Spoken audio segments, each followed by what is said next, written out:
Hello బంగారమ్స్, అందరూ ఎలా ఉన్నారు? నేను ఇప్పుడు మీకు చాక్లెట్ పుడింగ్ చూపిస్తున్నాను. జస్ట్ 4 ఇంగ్రీడియంట్స్తో. ఒక బౌల్ తీసుకోండి.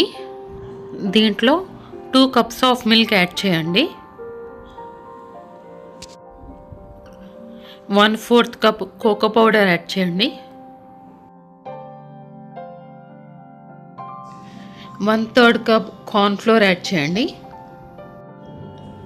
1/3 కప్ షుగర్ కూడా యాడ్ చేయండి. ఇలా లంప్స్ లేకుండా 5 మినిట్స్ కలపండి. ఒక 5 మినిట్స్ సరిపోతుంది. ఇలా మొత్తం కలిసిన తర్వాత గ్యాస్ ఆన్ చేసుకుని ఫ్లేమ్ని సిమ్లో పెట్టండి. ఒక్క 10 మినిట్స్ అడుగంటకుండా కంటిన్యూస్గా కలుపుతూ ఉండండి. చాలా థిక్ కన్సిస్టెన్సీ రావాలి. ఎంతో టైం పట్టదు చూడండి. ఒక 10 మినిట్స్లో ఈ మాత్రం కన్సిస్టెన్సీ వచ్చేస్తుంది మీకు.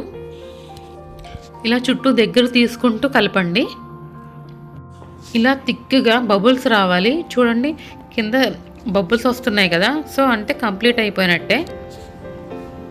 చూసారు కదా, ఇలా బబుల్స్ రావాలి. ఇప్పుడు వేరే బౌల్ తీసుకొని కొంచెం ఆయిల్ వేసి గ్రీస్ చేయాలి. మనకి పుడ్డింగ్ ఏ సైజులో కావాలంటే ఆ సైజు బౌల్ తీసుకోండి. ఇలా చూడండి, నేను ఆయిల్ మొత్తం గ్రీస్ చేస్తున్నాను. ఇప్పుడు మనం రెడీ చేసుకున్న డెజర్ట్ని ఈ బౌల్లోకి ట్రాన్స్ఫర్ చేస్తున్నాను. చూడండి, మనం కార్న్ఫ్లోర్ వేయటం వల్లే ఈ డెజర్ట్కి ఇంత థిక్నెస్ వచ్చింది.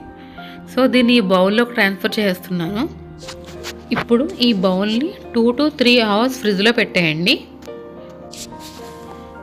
ఇప్పుడు 3 అవర్స్ తర్వాత చూడండి, 3 అవర్స్ తర్వాత స్పాంజ్ టెక్స్చర్ వచ్చేసింది. అచ్చం కేక్ లాగే ఉంటుంది. దీని ప్లేట్లోకి డీమౌల్డ్ చేసేస్తున్నాను.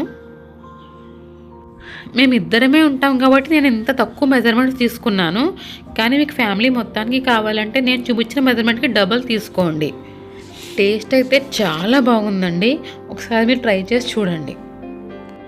చూడండి, టెక్స్చర్ వచ్చేసి స్పాంజ్ కేక్ లాగే ఉంటుంది, బట్ టేస్ట్ మొత్తం చాకో ఫ్లేవర్ ఉంటుంది. కావాలంటే చాకో చిప్స్తో, డ్రై ఫ్రూట్స్తో దీన్ని డెకరేట్ చేసుకోవచ్చు. చాలా తొందరగా 4 ఇంగ్రీడియంట్స్తో చాలా ఈజీగా చేసుకోవచ్చు. Thank you for watching.